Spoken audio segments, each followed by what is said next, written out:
Assalamualaikum warahmatullahi wabarakatuh.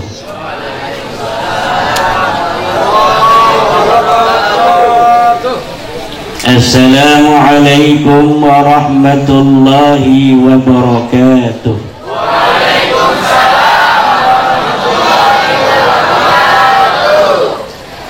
Assalamualaikum warahmatullahi wabarakatuh.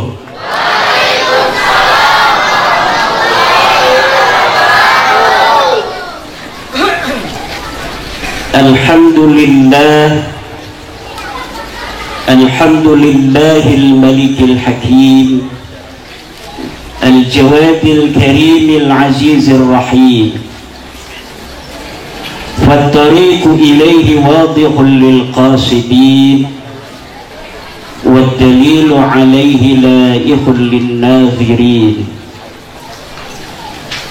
والصلاة والسلام على سيدنا محمد وعلى آله وصحبه أجمعين.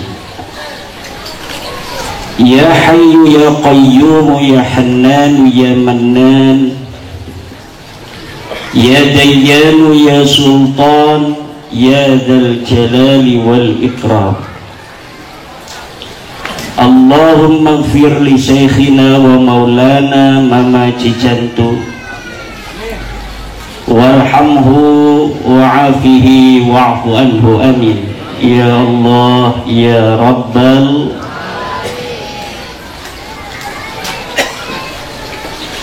Amma ba'du, maka yang saya hormati keluarga besar Pondok Pesantren Al-Istiqlal Cicantu, Mama Izzuddin dan Ibu Nyai almarhum, serta seluruh sivitas akademika Pondok Pesantren Al-Istiqlal Cicantu. Semoga Allah senantiasa memberikan keberkahan pada pondok pesantren ini ila yaumil qiyamah. Yakhruju minhu ulama'u salihin, amin. Yakhruju minhu ulama'u salihun, amin. Wal awliya'ul arifun. Para kiai undangan yang tidak dapat saya sebutkan namanya satu persatu, para aparatur pemerintah baik sipil maupun militer yang hadir, dari kepolisian, Polres Cianjur, semoga senantiasa diberi kekuatan untuk memberi rasa aman pada kita, terutama menjelang pemilu ini. Semoga pemilu berjalan lancar. Pemilu adalah rutinitas pesta rakyat 5 tahunan yang senantiasa akan terus dilaksanakan sepanjang insyaallah NKRI ini ada ila yaumil qiyamah. Para aceng, para gus,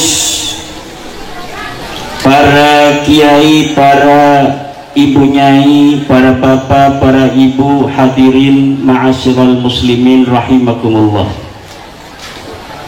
Walaupun baru pertama kali saya datang ke pondok pesantren Al-Istiqlal Cicantu ini, tapi suasana membawa saya seperti saya ini datang bukan pertama kali.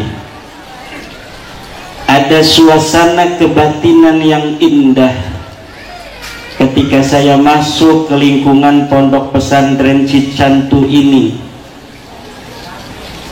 Saya bertanya di dalam hati, ikatan-ikatan apa kira-kira yang membuat suasana hati saya begitu nyaman ketika memasuki pondok pesantren Al-Istiqlal Cicantu ini. Ternyata saya tanya sama salah satu putra almarhum bahwa almarhum salah satu gurunya adalah Mama Kresek di Garut. Berarti memang ada ikatan persaudaraan keilmuan. Guru dari guru, bahkan guru saya itu banyak yang mondok di Kresek Garut. Saya punya guru Kiai Sanwani mondok kepada Mama Gentur. Mama Gentur juga lulusan Kresek. Saya belajar ilmu ke Buya Bustomi. Buya Bustomi juga pernah mondok di Mama Kresek. Nanti Mama Kresek ke Mama Ciwedus, Mama Ciwedus ke Syekh Khalil Bangkalan, Syekh Khalil Bangkalan ke Syekh Nawawi Tanara Al-Bantani. Guru saya juga ada yang bernama Syekhina Syekh Mufti bin Asnawi dari Cakung. Beliau mondok pada Syekh Marsad di Tirtayasa di Pontang. Syekh Marsad juga mondok di Mama Gentur, Mama Syatibi. Mama Syatibi nanti ke Mama Kresek juga.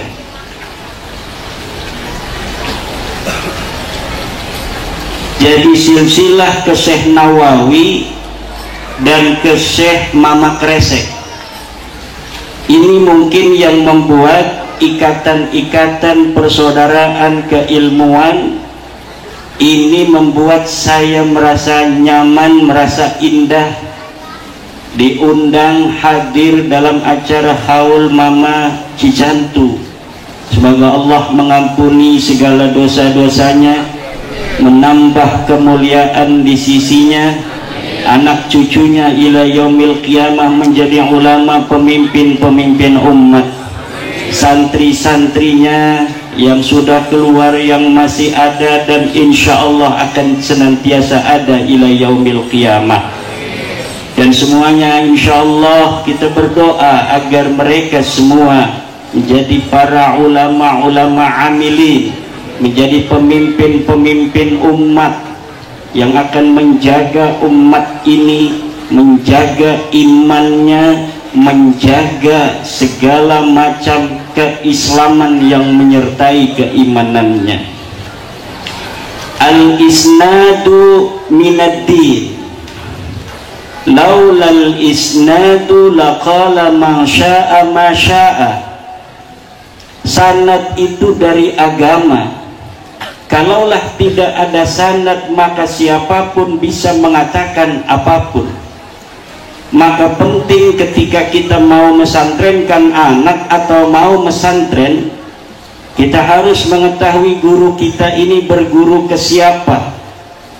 Lalu adakah jujutan perguruannya, jujutan keguruannya kepada baginda Nabi besar Muhammad sallallahu alaihi wasallam. Tanpa adanya sanad, keberkahan ilmu itu dipertanyakan. Agama kita ini agama yang kita warisi dari baginda Nabi besar Muhammad sallallahu alaihi wasallam.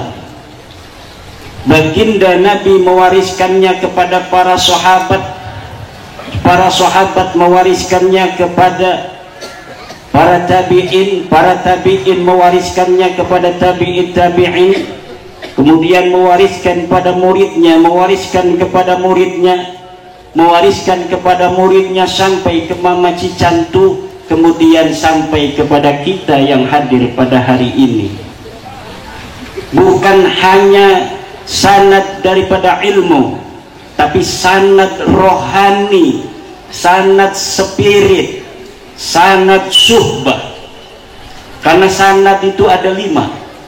Ada as-sanadu bis-sama'i was-suhbah, ada as-sanadu bis-sama'i dunas suhbah, ada as-sanadu bil ijazah, ada as-sanadu bil munawalah, ada as-sanadu bil wijadah. As-sanadu bis sama'i was suhbah adalah sanad para santri yang dia mondok pada kiai. Dia duduk bersama kiai, mendengarkan pengajian bandungan kiai, kiai membacakan, santri mendengarkan. Terkadang dengan sistem sorogan, di mana santri membaca, kemudian kiai mendengarkan. Kemudian dia pelajari akhlak, pelajari tingkah laku, bagaimana memimpin pesantren, bagaimana kesehariannya, bagaimana caranya berkomunikasi dengan umat, bagaimana caranya sholat berjamaah, bagaimana caranya dia di dalam ketenangan, di dalam mendidik para santri. Itu semua adalah sanad bisima'i wasuhbah. Hanya bisa diambil sanad tertinggi ini oleh para santri. Sanad Rasulullah yang diterima bisama'i wasuhbati bil alim huwa as-sanadul ulya. Yang kedua, as-sanadu bisima'i duna suhbah. Ini santri-santri pasaran. Dia mukim di satu pesantren, kemudian ketika bulan Ramadan atau bulan-bulan lainnya, pesantren lain mengadakan pasaran satu kitab. Dia datang ke kiai pesantren yang mengadakan pasaran itu, dia tamatkan satu kitab 10 hari, 15 hari, kemudian dia pulang ke pesantren iqomahnya. Ini namanya as-sanadu bis-sama'i duna suhbah. Ini tingkatannya lebih rendah. Ikatan ribaqah antara dia dan guru ada, sanadnya muttasil, tetapi tidak setinggi as-sanadul a'la, yaitu as-sanadu bis-sama'i was-suhbah. Yang ketiga, as-sanadu bil ijazah. Sanad bil ijazah, mondok kagak, pasaran kagak, datang ke kiai minta ijazah kitab. Kiai, saya minta ijazah mau mengaji kitab Sahih Bukhari, ajaztuka. Itu namanya as-sanadu bil ijazah. Tingkat kebarokahannya nomor 3. Yang paling tinggi adalah santri mukim, yang kedua santri pasaran, ketiga santri hoyong ngeunah bae. Eta santri yang minta ijazah kitab-kitab tertentu pada kiai. Saya ini waktu di Mesir 1 bulan, pernah ke Mesir 1 bulan, ini berburu sanad. Saya pergi ke Kairo, saya pergi ke Iskandaria, bertemu dengan para kiai-kiai baik yang di Al-Azhar maupun kiai-kiai yang ada di masjid-masjid itu untuk meminta sanad. Saya bertemu dengan Syekh Muhammad bin Ibrahim bin Abdul Ba'is Al-Kattani, musnidud dunya yaumana hadha. Saya bertemu dengan Syekh Hilmi Al-Qadiri Al-Jailani. Saya meminta ijazah kitab Al-Fathur Rabbani karya kakek beliau Syekh Abdul Qadir Al-Jailani. Kepada Syekh Muhammad bin Ibrahim bin Abdul Ba'is Al-Kattani, saya meminta sanad-sanad hadis, mulai dari hadis-hadis hadis Al-Jami', kitabul kutubul jawami' seperti kitab Sahih Bukhari, kemudian kitab As-Sunan. Ada kitab itu hadis, cara menulisnya adalah Al-Musnad, Al-Mustadrak, Al-Mustraj, Al-Musannaf. Kemudian ada kitab hadis yang dicatat dengan metodologi Al-Atraf, dengan metodologi Al-Ajza, dengan metodologi Al-Ilal. Semua saya minta ijazahnya, ngajinya kagak. Hanya untuk nyambungin sanad, nyambungin silsilah dengan Rasulullah Muhammad sallallahu alaihi wasallam. Ini namanya as-sanadu bil ijazah. Ada lagi sanad keempat, itu adalah as-sanadu bil munawalah. Sanad bil munawalah ini lebih enak. Kiai megang kitab, kitabnya karangan dia dikasihin, ajaztukum fi ma sannaftu fi hadzal kitab, atau ajaztukum jami'a musannafati, diberikan kitabnya. Itu namanya as-sanad bil munawalah, nyambung sanadnya. Walau hanya kiai ngasihin kitab ke dia tidak ngaji bismillah bismillah acan, tetapi sanadnya nyambung, tetapi kekuatannya ini nomor 4. Yang pertama adalah as-sama' was suhbah, yang kedua adalah as-sama' duna suhbah, yang ketiga adalah bil ijazah, yang keempat adalah bil munawalah.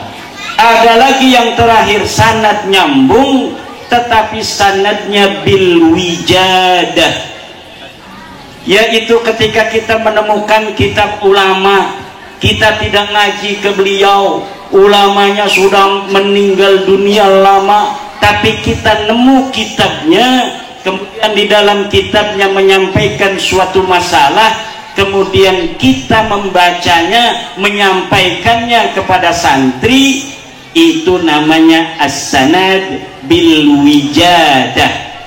Wa yajibu fi as-sanad bil wijadah qaulu ra'aitu fi kitabi.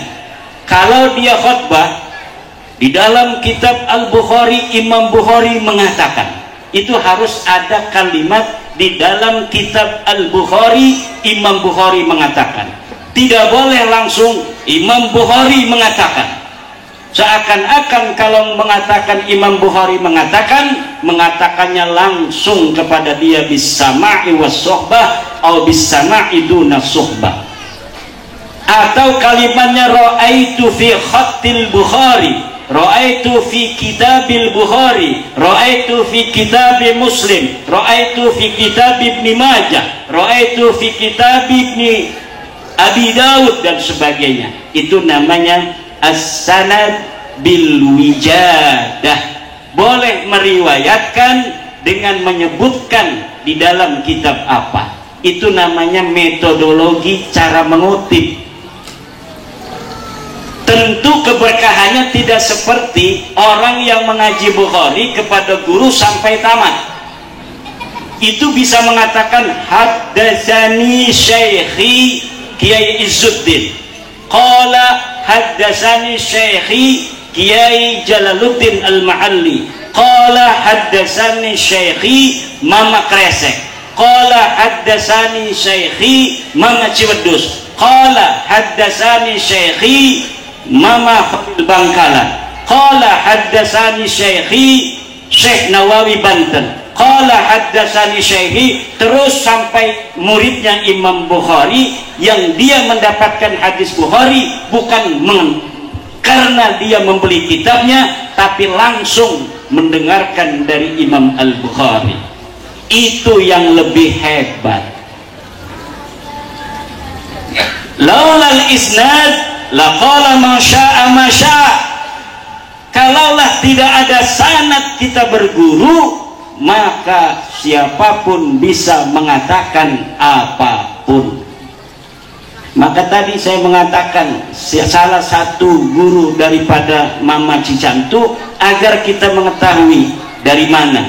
Dan para ulama yang ada hari ini, dari mulai Banten, Jawa Barat, Jawa Tengah, DIY, Jawa Timur, Aceh, Palembang, Padang, Lampung, dan seluruh Indonesia, semuanya mempunyai sanad silsilah kepada Rasulullah Muhammad sallallahu alaihi wasallam, kebanyakan melalui Syekh Nawawi Tanara Al-Bantani. Syekh Nawawi nanti ada silsilah kepada Syekh Arsad Al-Banjari di Kalimantan. Di dalam thariqah nanti ada silsilah daripada Syekh Abdul Karim At-Tanara, juga ada dari Syekh Tolhah Kalisapu Cirebon. tidak akan jauh dari sanad-sanad silsilah yang kita ketahui hari ini daripada ulama-ulama kita yang tabakur dalam keilmuan. Ada yang tidak melalui Syekh Nawawi, yaitu langsung kepada Syekh Hasbullah pengarang kitab Riyadul Badi'ah. Itu seperti dari Kiai Hasan Mustafa Bandung, nanti langsung kepada Syekh Hasbullah pengarang kitab Riyadul Badi'ah, langsung ke orang-orang Arab, ke ulama-ulama yang ada di Timur Tengah. Untung saya masih punya sanad al-ali dari ulama-ulama Mekah tahun 50-an. Saya punya guru Syekh Asuri bin Tahir yang dia murid Syekh Tahir Pelamunan, tapi tidak hanya di Pelamunan, dia langsung pergi ke Mekah. Dia belajar kepada Sayyid Alwi Al-Maliki, belajar kepada Syekh Hasan Al-Masyat Musnid pada saat itu di kota Mekah. Dia juga belajar kepada Syekh Abdul Qadir Al-Mandaili, seorang ulama Mekah asal Mandailing Natal dari Sumatera Utara. Itu sanad-sanad ali. Kalau sanad yang dari Indonesia ke Syekh Nawawi ini bertingkat-tingkat antara as-sanadul a'la dengan as-sanadul adna. Sanad lebih sedikit itu lebih kuat. Kalau Syekh Nawawi dari jalur Mama Kresek tadi sudah 6 orang. Mama Cicantu, Mama Kresek aja ada 2. Mama Kresek, Mama Ocot ya. Kemudian ke Mama siapa bapaknya itu, Montopri.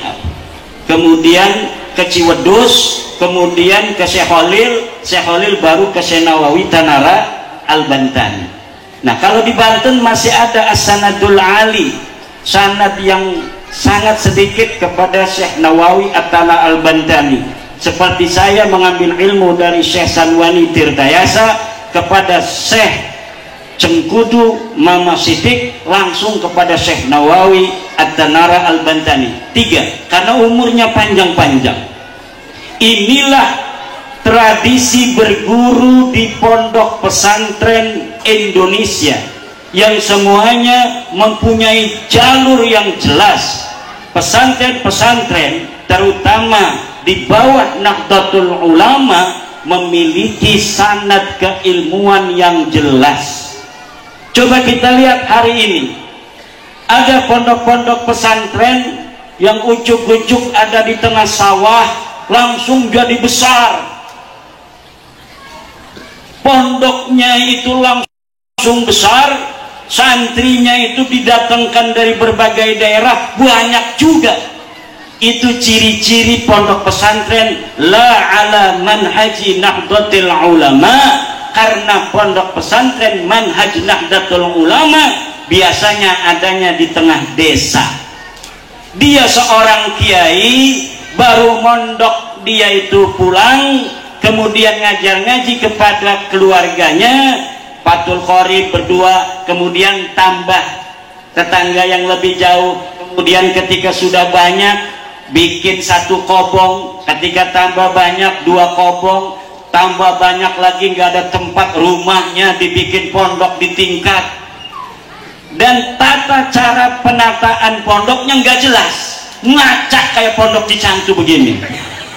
Ini ciri-ciri pondok pesantren asli manhaj Nahdlatul Ulama. Kalau pondok pesantren yang tiba-tiba ada di tengah sawah, itu biasanya punya orang kaya raya, jangan-jangan punya pejabat juga. Pejabat pengen masuk surga, dia bikin pesantren, kiainya dapat ngebon, akhirnya sanadnya ke pejabat itu sanad ilmunya mentok ke pejabat. Biasanya kiai itu bukan hanya ngajar, kiai itu malamnya ngedoain santri. Dia belum bisa tidur kalau belum baca Fatihah untuk santri-santrinya. Kalau pejabat punya pondok pesantren, dia lagi ngitung-ngitung, waduh ini gimana urusannya KPK ini. Jadi hati-hati ibu-ibu kalau mesantrenin anak zaman sekarang, lihat siapa kiainya. Ini pondok pesantren besar, kadang-kadang mereknya Pondok Pesantren Imam Syafi'i, betul nggak? Tapi yang diajarkan bukan tentang ajaran Imam Syafi'i, ajaran kebangsaan yang diturunkan oleh ulama-ulama Wali Songo, yang diturunkan oleh ulama-ulama Nahdlatul Ulama, disepak, diganti dengan ajaran-ajaran radikalisme, intoleransi, kemudian doktrin-doktrin kepada santrinya. Tidak boleh upacara bendera, tidak boleh mengakui Pancasila. Pancasila dikatakan sebagai sebuah ajaran ideologi togut. Ini yang terjadi. Pemerintah di Banten, saya ketua Rabitah Ma'ahid Islamiyah, ketua pondok pesantren di bawah naungan Nahdlatul Ulama. Ada terindikasi satu pondok pesantren HTI dan satu pondok pesantren radikal. Saya laporkan kepada Kepala Kemenang wilayah Provinsi Banten, tolong ini diawasi, kalau bisa ini dicabut izinnya. Pak Kiai, belum ada undang-undangnya. Ini adalah negara demokrasi, siapapun bisa membuat pondok pesantren. Akhirnya apa?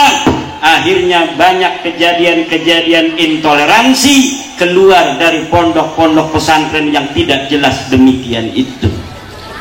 Tidak ada pondok pesantren Nahdlatul Ulama yang melahirkan satu teroris pun. Daya. Pondok pesantren Nahdlatul Ulama melahirkan pendekar-pendekar seperti Banser kita hari ini. Mana ya Banser, aya hiji doang ieu. Kumaha eta? Waduh. Aya di Pengkerna. Banser Cianjur, ulah unggul Kaliduan, ulah gegah Kaanginan, ulah mundur Satenjang Beas. Bisa bahasa Sunda ya saya, di Cicantu sebabnya ini, karena memang saya juga katanya orang Priangan, silsilahnya ke daerah Sumedangan.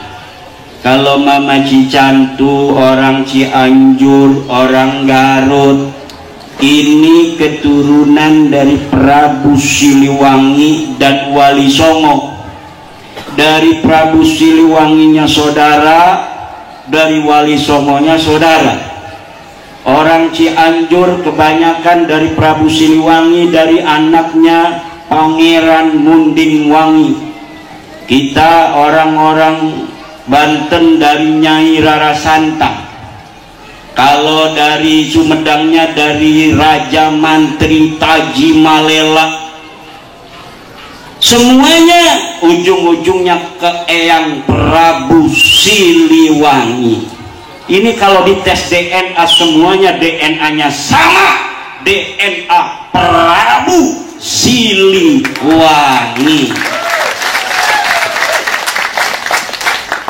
DNA pejuang gagah perkosa. Walaupun gagah perkasa Prabu Siliwangi, kalau mendengar perempuan ngaji hatinya tunduk. Dia lagi jalan-jalan ke Kerawang, ada seorang santri lagi ngaji Quran.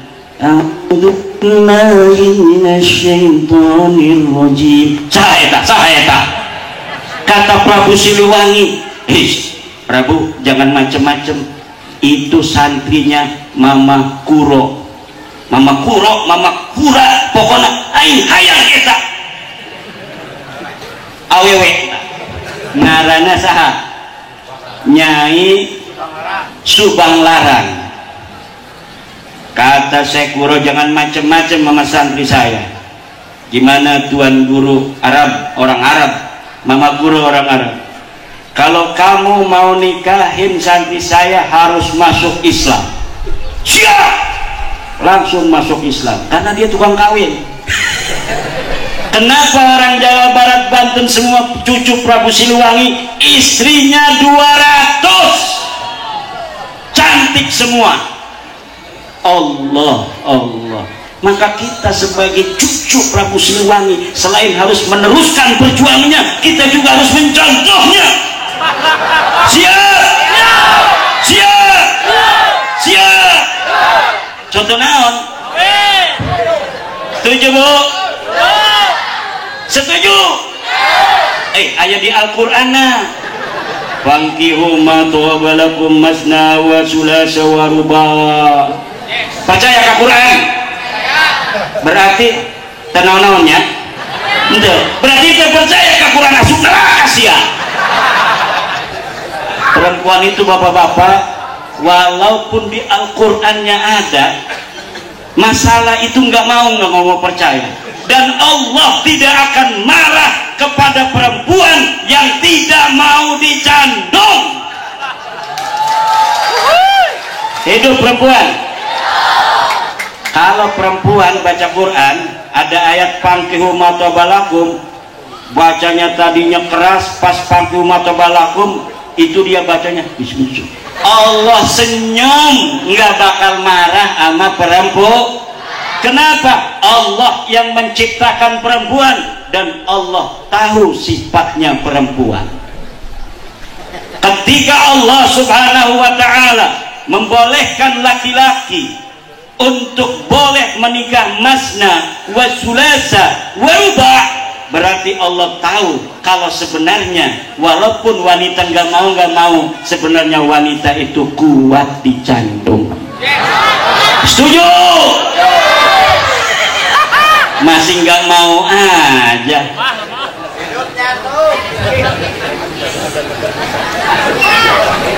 Bapak Ibu hadirin ma'asyiral muslimin rahimakumullah.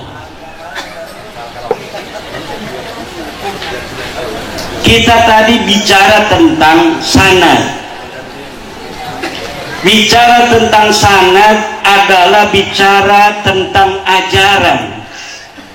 Ajaran yang berkelanjutan yang dimiliki oleh hasanah Islam dari Nabi Muhammad sampai ke kita hari ini. Dan apabila ajaran itu sahih, maka ajarannya adalah sesuai dengan ajaran Nabi besar Muhammad. Bagaimana sekarang ada ajaran-ajaran yang tidak sesuai dengan ajaran mainstream? Bagaimana ada ajaran-ajaran di Indonesia pula yang tidak sesuai dengan ajaran mayoritas Nahdlatul Ulama? Nabi Muhammad mengatakan alaikum bis-sawadil a'zam, alaikum bis-sawadil a'zam, kalian harus berada di kelompok yang paling banyak. Kenapa? Kelompok yang paling banyak yadullu ala ridallahi subhanahu wa ta'ala, yadullu ala al-haqqil mubin, menunjukkan kebenaran yang sesungguhnya itu adalah di dalam apa yang diambil oleh mayoritas ulama. Dan hari ini mayoritas ulama-ulama kita dari Aceh sampai Papua adalah ala manhaji ahli sunnah wal jamaah yang dibawa oleh Wali Songo, yang diwarisi oleh para ulama yang hari ini membentuk Nahdlatul Ulama. Maka selamanya para santri-santri, para kiai-kiai pesantren, alaikum binahdlatil ulama, alaikum binahdlatil ulama, alaikum binahdlatil ulama. Jangan geser kakimu satu jengkal pun dari Nahdlatul Ulama. Taslam.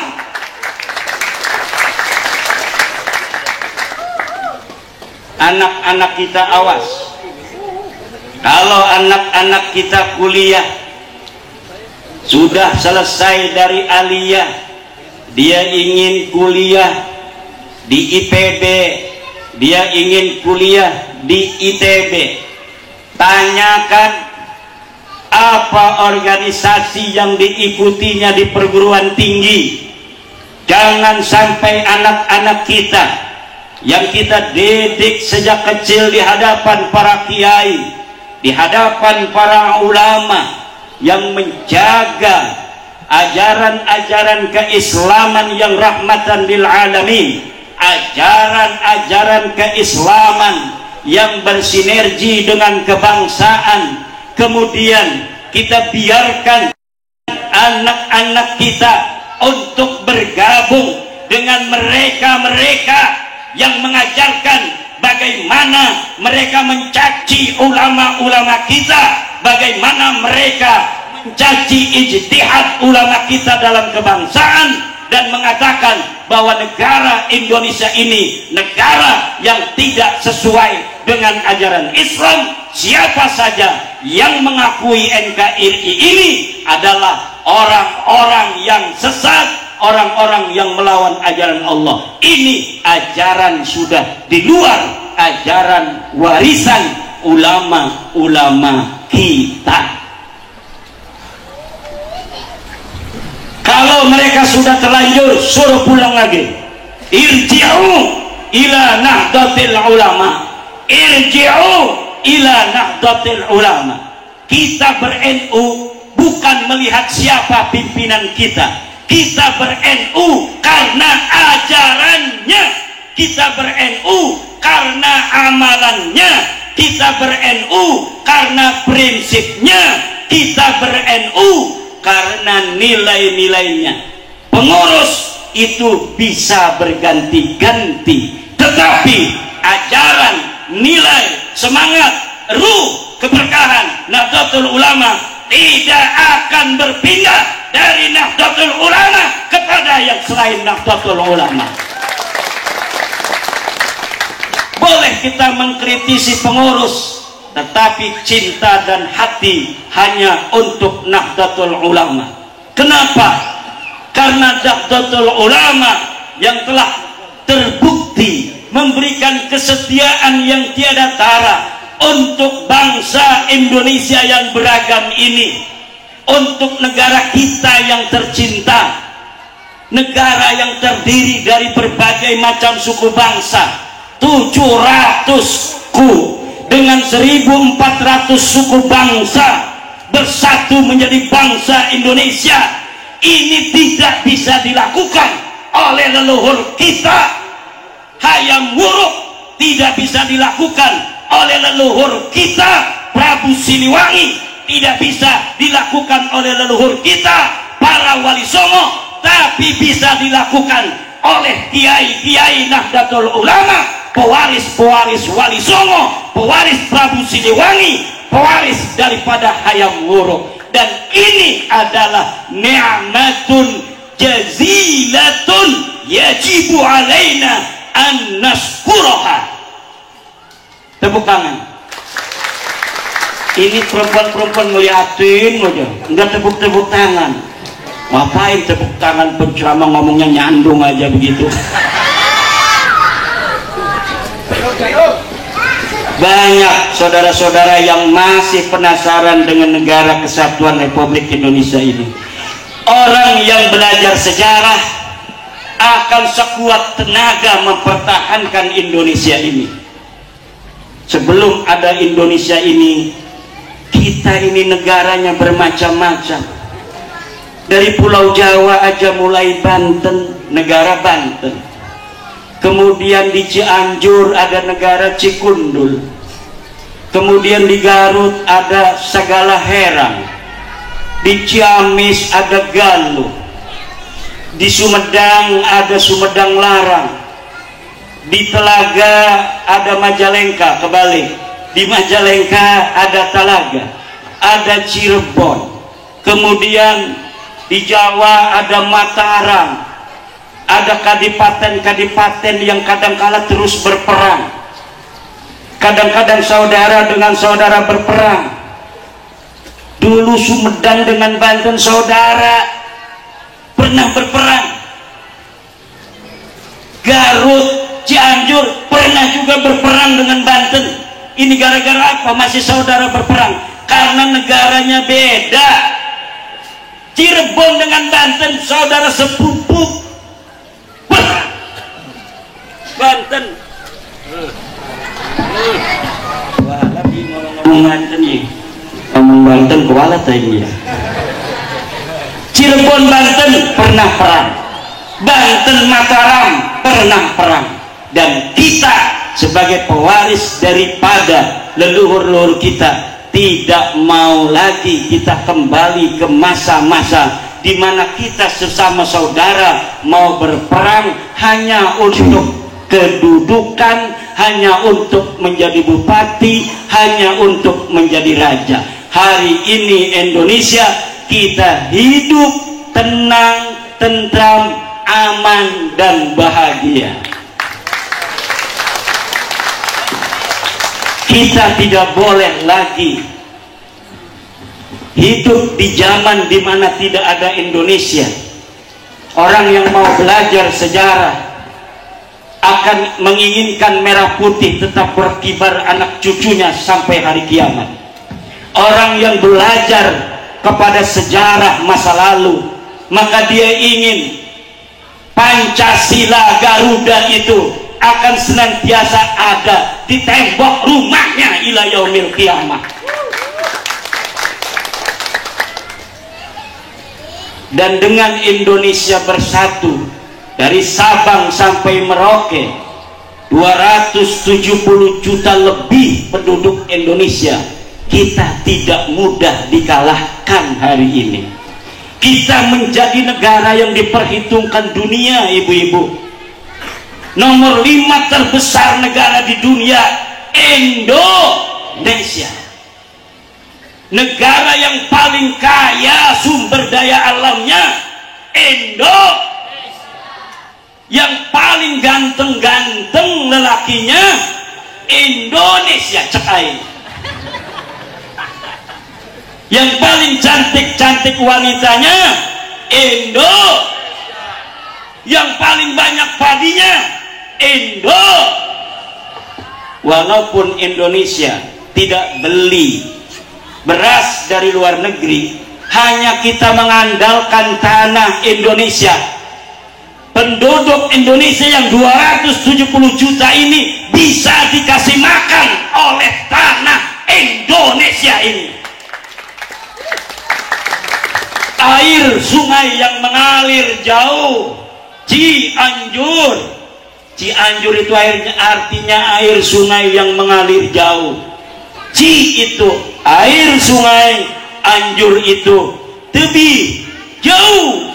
Cianjur artinya air sungai yang mengalir jauh akan dapat untuk menutupi rasa dahaga putra putri Cianjur. Indonesia tanahnya akan dapat memberi kenyang seluruh putra putri Indonesia. Airnya akan mampu untuk menutup dahaga seluruh putra putri Indonesia tanpa bantuan asing. Bahkan kita kalau betul-betul mengelolanya, kita akan bisa membantu negara-negara kelaparan. Hari ini negara di dunia masih banyak yang kelaparan. Di Afrika banyak sekarang yang kelaparan. Di Yaman kelaparan, kurang makan. Tapi Indonesia tanahnya, jangankan pohon, tongkat dia ditanam, dia akan bisa menjadi pepohonan. Allahu Akbar.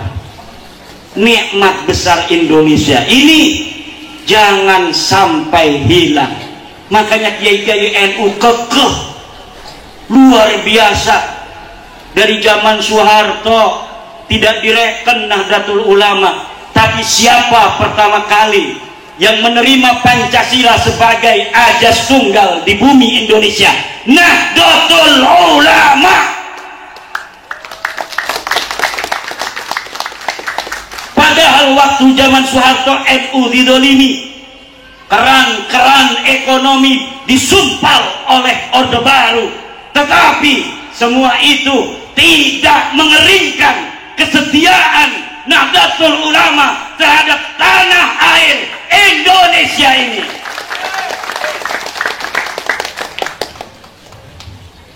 Yang lain sudah berpikir bagaimana caranya kita bikin negara Islam. Negara Islam eta anu paling ngerti eta kiai-kiai NU. Bener tak?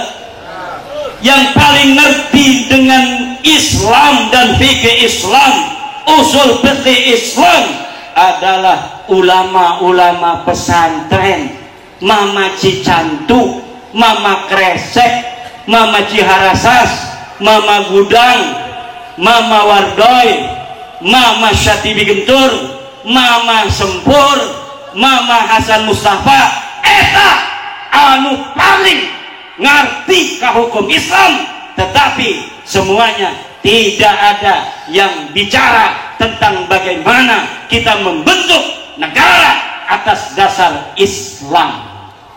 Kenapa? Bentuk negara bagi Nahdlatul Ulama adalah wasilah. Ad-daulatu wasilatun la ghayatun. Negara hanyalah wasilah, bukanlah ghayah. Yang wajib itu adalah membentuk pemimpin agar ada yang ngurus untuk urusan kita yang tidak bisa diurus oleh kita. Kita orang sibuk, kita tani, kita dagang, kita ngaji. Orang paling sibuk-sibuknya di dunia itu santri. Enggak ngaji, dia masak. Enggak masak, mintas bedikir. Giliran tong-tong, dia tidur. Kekenyangan makan. Untuk mengurus urusan kita santri yang tukang ngaji, kita petani yang selalu di sawah, kita pedagang yang selalu di pasar, siapa?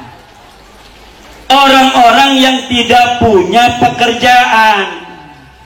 Dia bukan petani, dia bukan pedagang, dia bukan santri. Siapa? Pengangguran. Nah, ini yang jadi kepala desa, ini yang jadiin camat, yang jadi polisi, maaf Pak polisi. Ini yang dijadiin bupati, ini yang dijadiin jaksa. Dia yang tidak dagang, dia yang tidak tani, dia yang tidak nyantri. Inilah yang diwajibkan oleh agama, membentuk kepemimpinan. Adapun bentuknya bagaimana, itu diserahkan kepada manusia yang ada di setiap zaman sesuai dengan kemaslahatan zamannya masing-masing. Hadihi hiya ad-daulah inda Nahdlatul Ulama. Jadi Nahdlatul Ulama sesuai dengan pandangan daripada Ahlus Sunnah wal Jamaah, memandang negara wajib dibentuk negara, dan wajib ketika sudah ada negara untuk membelanya. Dan apabila negara mendapatkan tantangan dari musuh-musuh, wajib ala jami'i abna'i Indonesia ayadfa'u an Indonesia bi anfusihim wa bi amwalihim. Kalau negara ini sudah maujud, maka nusratul maujud ini hukumnya wajib. Ketika negara ini sudah diijtihadi oleh leluhur-leluhur kita, para nasionalis dan para agamis, kemudian membentuk NKRI dengan Pancasila sebagai dasar, Undang-Undang Dasar 45, Bhinneka Tunggal Ika, bentuk negara kesatuan, maka wajib untuk kita semua bangsa Indonesia menjaga keutuhannya ila yaumil kiamat. Harapan ila yaumil kiamat. Nyatanya tidak ada negara di dunia yang bisa lebih dari 700 tahun. Yang paling lama itu adalah Daulah Utsmaniyah di Turki. Bani Umayyah kurang 100 tahun. Bani Abbasiyah paling 300 tahun. Negara Banten aja dari 1450-an itu 1808 selesai. 300 tahun. Dulu kita punya negara satu, adanya di ujung kulon, namanya Kerajaan Salakanegara. Salakanegara runtuh, hanya beberapa raja. Kemudian muncul di Karawang, namanya Kerajaan Tarumanagara. Tarumanagara beberapa ratus tahun hancur, jadilah Kerajaan Sunda.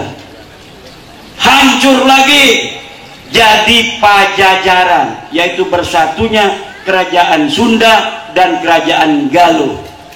Pajajaran hancur lagi, jadi Kerajaan Banten. Sumedang, Cikundulan, bentuknya kadipaten dulu. Kemudian Cirebon, hancur lagi semuanya, jadi Indo. Dan yang paling nyaman kalau kita baca sejarah adalah Indonesia. Coba baca sejarah Banten, Misan dengan Misah perang. Ketika Maulana Yusuf meninggal dunia, adiknya yang ada di Jepara datang bawa pasukan pengen jadi raja, perang.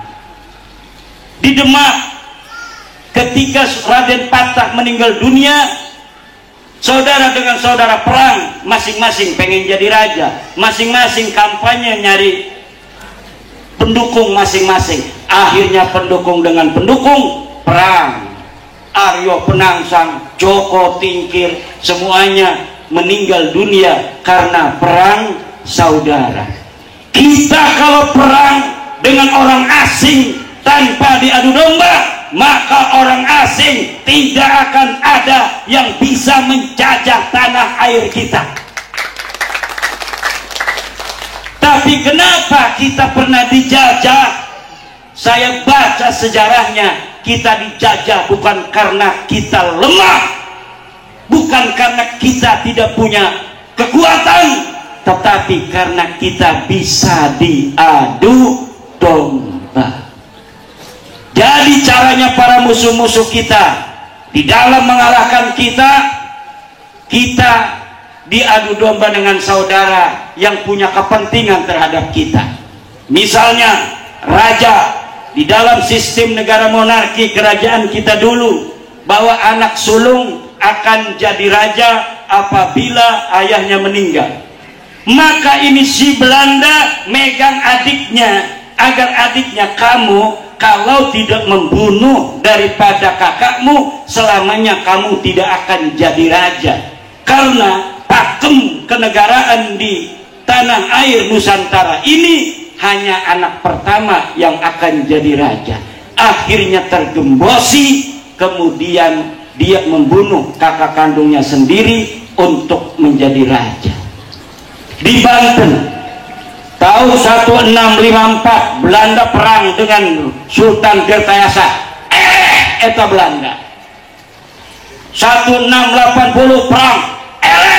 Belanda. Kata Belanda, gimana caranya supaya saya menang? Dia infiltrasi ke Kesultanan Banten, dia ojok-ojokin Sultan Haji agar dia memberontak pada ayahnya dengan agitasi, kalau engkau tidak sekarang mengangkat dirimu menjadi sultan, maka adikmu Purbaya akan diangkat menjadi sultan. Akhirnya lama-kelamaan Sultan Haji mau untuk mengikuti Belanda, kemudian dia perang melawan ayahnya. Kita dikalahkan hanya dengan adu domba. Kita tidak akan pernah bisa kalah kalau kita tetap bersatu.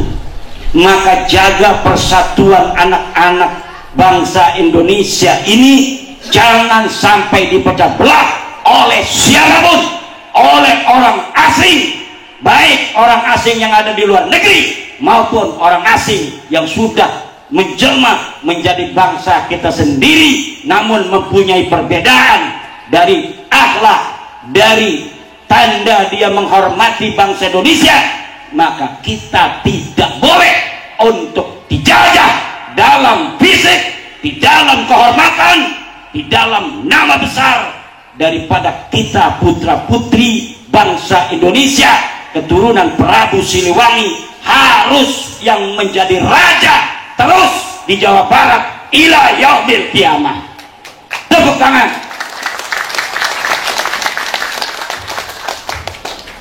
Makanya harus dites DNA, ini ada nggak DNA Prabu Siliwangi ini? Siap tes DNA. Udah, Prabu Siliwangi. Bagaimana cara menemukan DNA Prabu Siliwangi? Serahkan pada ahlinya. Prabu Siliwangi akan terdeteksi kemana kita akan bersatu, ketemu genetik di susunan silsilah kita yang keberapa. Kita kan sekarang punya susunan silsilah. Ke Prabu Siliwangi ada yang ke-43, ada yang ke-42 hari ini, ada yang ke-41. Nah, nanti itu bisa untuk dicari. Ketika sudah ada 10 orang saja yang tes DNA dari orang-orang yang mempunyai silsilah ke Prabu Siliwangi, untuk dicari titik temu berapa tahun antara kita hari ini 2024 dengan kehidupan Prabu Siliwangi yang ada di abad 14. Itu nanti akan ketahuan. Ayah kita DNA-nya ini, ayah kakek kita ini, ayah buyut kita ini, jangga kita ini, apa terus sampai Prabu Siliwangi. Dan nanti akan ketahuan orang-orang yang nyusup terhadap silsilah Prabu Siliwangi. Ternyata DNA-nya beda dengan DNA Prabu Siliwangi. Prabu Siliwangi, oh ternyata DNA-nya dia G. Ngakunya Prabu Siliwangi, tapi seluruh orang Cianjur DNA-nya oh, dia DNA-nya G. Berarti dia adalah penyusup terhadap DNA Prabu Siliwangi. Ke depan orang itu tidak akan bisa lagi memalsukan nasab. Kenapa? Sekarang masih mahal 12 juta tes DNA. Tahun 2010 masih 1 miliar. Tes DNA satu orang tahun 2010 1 miliar. 2020 sudah nurun menjadi 15 jutaan. Sekarang nurun lagi jadi 12 juta setengah. Ke depan 3 tahun 5 tahun ke depan tes DNA paling 300.000. Di Cina hari ini, di Cina itu sudah 900 juta orang Cina di tes DNA. Orang Cina jumlahnya 1 miliar lebih. Itu 900 juta penduduk China sudah di tes DNA. Jadi akan kelihatan ini anaknya anu, ini turunan anu, sampai kepada pendiri Cina pada zaman masa lalu. Dan kalau ada orang mencuri, rambutnya ketinggalan, akan langsung ketahuan rumahnya di mana, anak siapa, saudaranya berapa. Indonesia tahun-tahun depan juga akan menggunakan tes DNA bagi seluruh negara, seluruh warga Indonesia. Jadi orang yang anak angkat, kan di dalam Al-Quran tidak boleh anak angkat diebinkan ayah angkatnya. Itu ternyata sudah benar. Menurut biologi, kalau nanti ada anak angkat diebinkan ayah angkatnya, nanti geger. Kok ini anaknya tetapi DNA-nya beda. Ini haplogrupnya O, ini haplogrupnya E. Katanya dia anaknya, padahal dia anak dari Palestina. Dari Palestina perang diambil oleh bapaknya, supaya dia itu merasa punya ayah, dibinkan bin dia, dibikinkan akte segala macam kelahiran atas nama ayah angkatnya. Ternyata apa yang di dalam Al-Quran diatur, ud'uhum li'abaihim dalika, apa itu, aqsatu indallah, itu ternyata sesuai dengan ilmu modern. Apabila seorang anak angkat dibinkan kepada ayah angkatnya, maka 100-200 tahun lagi itu akan bikin orang menjadi bingung. Ini katanya binnya bin Anu, ternyata kok larinya ke Palestina, bukan ke Prabu Siliwangi. Ini gimana urusannya? Ternyata setelah dicari kitab-kitab sejaman, ditemukan bahwa dia adalah anak angkat. Masa depan akan seperti itu. Tidak bisa lagi orang memalsukan nasab kepada yang diinginkannya.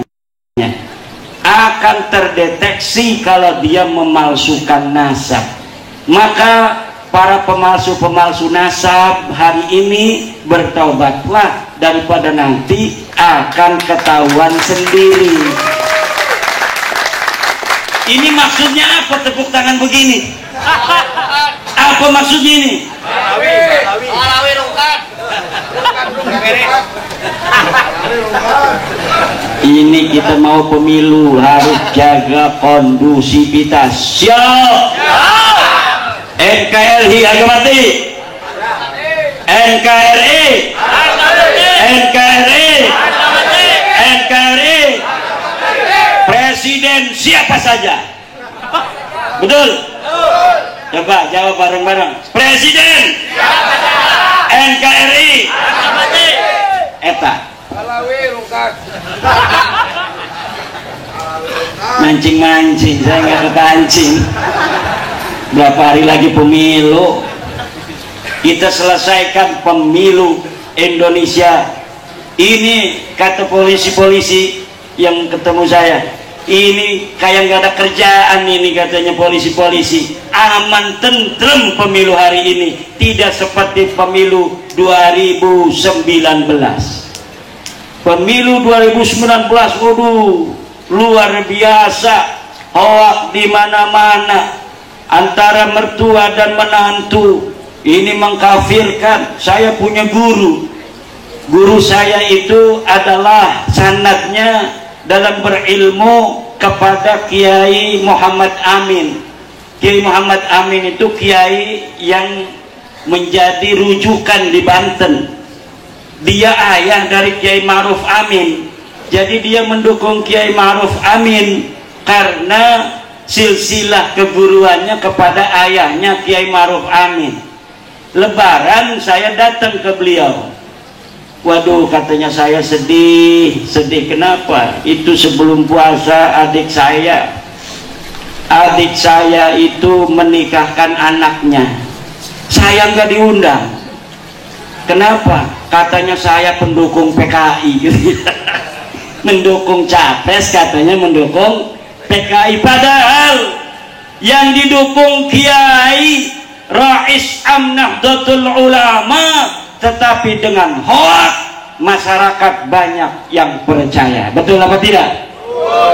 Maka ini aktor-aktornya yang menyebarkan hoak, menuduh PKI dan lain sebagainya, hari ini melempem. Hari ini tidak ada nyebar PKI. Biasanya 30 September itu isu PKI luar biasa. Sekarang 30 September sepi, demo kagak ada. Orang ceramah yang menjelekkan Pak Jokowi nggak ada, yang menjelekkan para polisi nggak ada yang berani. Dulu disebutnya orang coklat, sekarang nggak ada yang berani ngomong polisi orang coklat. Sekarang coklat beneran. Alhamdulillah. Maka ini kondusivitas semacam ini harus kita jaga. ini adalah ni'matun azimatun minallahi subhanahu wa ta'ala. Tetaplah setia dengan ajaran Mama Cicantu dan guru-gurunya, di mana bagaimana beliau mengajarkan agama tidak mesti bertentangan dengan negara. Inilah ajaran guru-guru kita, para wali songo. Mereka mendirikan negara Demak ketika itu. Kemudian siapa yang diangkat menjadi raja? Bukan Wali Songo menjadi raja. Yang diangkat adalah anak dari Raja Majapahit Brawijaya V. Siapa? Raden Patah. Wali Songo hanya mendirikan, yang dijadikan raja tetap orang asli Jawa, namanya Raden Patah, putra Brawijaya V, Raja Majapahit terakhir. Setiap upaya-upaya dari orang-orang yang ingin merongrong negara Demak, Sunan Kudus kemudian dengan pasukannya menumpas. Ini fakta sejarah yang kita bisa baca. Walaupun kadangkala harus teman sendiri yang dijatuhi hukuman, seperti Syekh Siti Jenar yang kedapatan sebagai guru daripada salah seorang yang ingin memberontak terhadap Demak, akhirnya harus diputuskan oleh Sunan Gunung Jati yang dieksekusi oleh Sunan Kudus karena membahayakan negara. Padahal Syekh Siti Jenar seorang waliullah, tetapi dia kedapatan mendukung muridnya untuk merongrong pemerintahan Demak. Inilah daripada yang dilakukan oleh para wali songo, bagaimana menjaga negara yang maujud adalah sebuah kewajiban untuk ketentraman. Sekarang ini kita ber-Indonesia, betul tidak?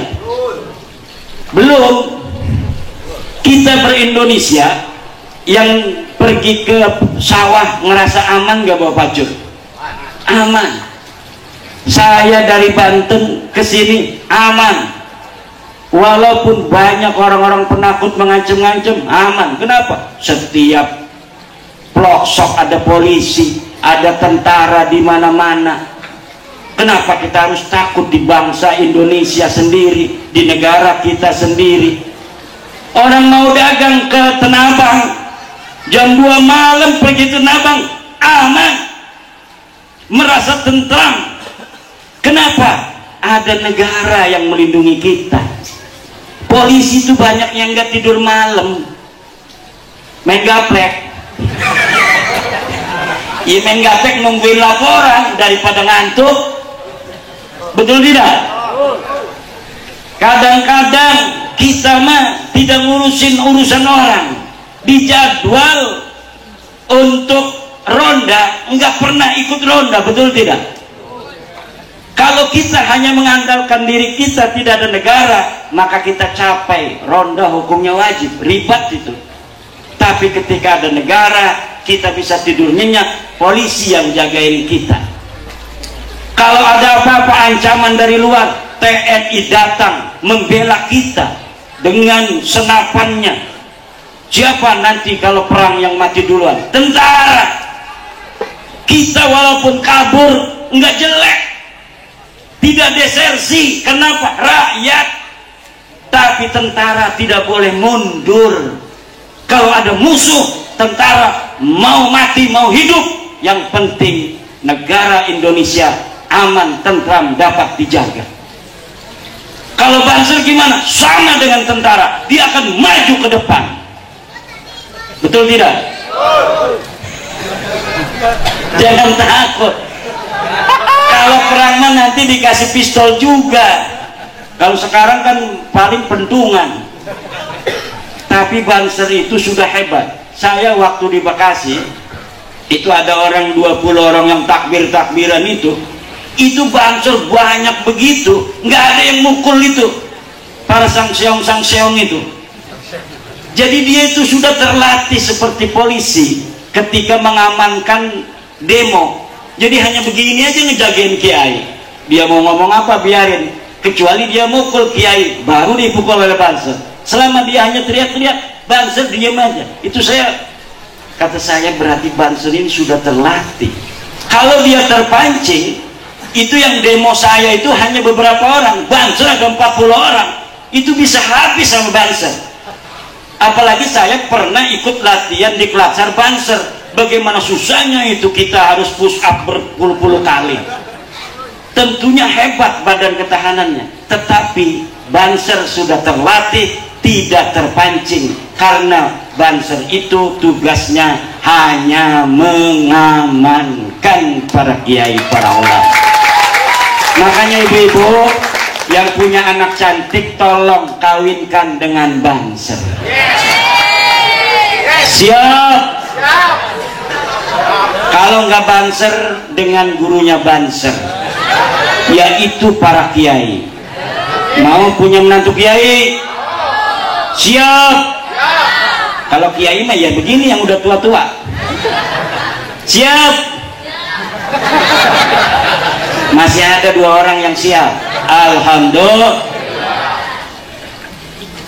Ibu bapak hadirin ma'asyiral muslimin rahimakumullah, mudah-mudahan haul Mama Cicantu malam hari ini, silaturahmi saya kepada Mama Cicantu al-maghfurlah dan para keluarga besar membawa hikmah. Kita eratkan kembali silaturahmi para alumni Pondok Pesantren Al-Istiqlal. Walaupun Mama Cicantu sudah tidak ada, keluarganya masih ada. Kalau mau jarah, jangan hanya jarah ke mama, tapi juga ke ibu nyai, ke anak-anak yang lainnya. Inilah sebagai murid sima wa suhbah. Ajaran-ajaran Mama Cicantu yang mencintai Nahdlatul Ulama, sampai pondoknya pun dicatnya hijau semua. Ini jangan sampai geser sedikit pun juga. Kenapa Nahdlatul Ulama didoakan dan didirikan oleh kekasih Allah? Dia yang bukan hanya membaca dohirnya ayat-ayat suci dan hadis-hadis serta kitab-kitab kuning, tetapi juga menginsafi daripada makna-makna batinnya. Maka kita tidak salah mempunyai guru adalah kiai-kiai Nahdlatul Ulama, kiai-kiai yang mempunyai ilmu agama, yang mempunyai silsilah yang terselip sampai kepada baginda Nabi besar Muhammad sallallahu alaihi wasallam. Di saat yang sama begitu mencintai keindonesiaan, kebangsaan. Kita negara Indonesia adalah negara yang beragam bangsa dan sukunya. Agama ada 6, suku, bangsa, bahasa. Orang Banten ngomong Sunda, orang Cianjur ngomong Sunda, tapi logat Sundanya berbeda. Orang Baduy bahasa Sunda, tapi Sundanya berbeda. Orang Cirebon bahasa Jawa, orang Banten di Tenara di kampung saya Kresek ngomong Jawa, tapi Jawanya berbeda. Inilah bukti keragaman Indonesia yang disatukan oleh cita-cita bersama platform, yaitu Negara Kesatuan Republik Indonesia dengan lambang burung Garuda, dasar negara Pancasila. Kita harus pertahankan negara ini selama-lamanya. Kita harus doktrin, kita harus transfer semangat kebangsaan kepada anak-anak kita, kepada murid-murid kita, kepada santri-santri kita, untuk senantiasa menjaga bangsa dan negara Indonesia ini agar aman, tentram, damai selama-lamanya. Semoga Allah curahkan ampunan kasih sayang kepada Mama Cicantu dan kepada kita semua, dan kepada seluruh keluarga besar dari Pondok Pesantren Cicantu Al-Istiqlal. Dan mudah-mudahan Allah subhanahu wa ta'ala memberikan keberkahan. Pada malam hari ini kita datang mendoakan beliau dengan rasa cinta yang tiada tara. Mudah-mudahan kita mendapat keberkahan dari kesolihan beliau, dari keikhlasan beliau ketika mendidik para santri-santrinya. Wallahu huwal muwaffiq ila aqwami thoriqin. Wassalamualaikum warahmatullahi wabarakatuh.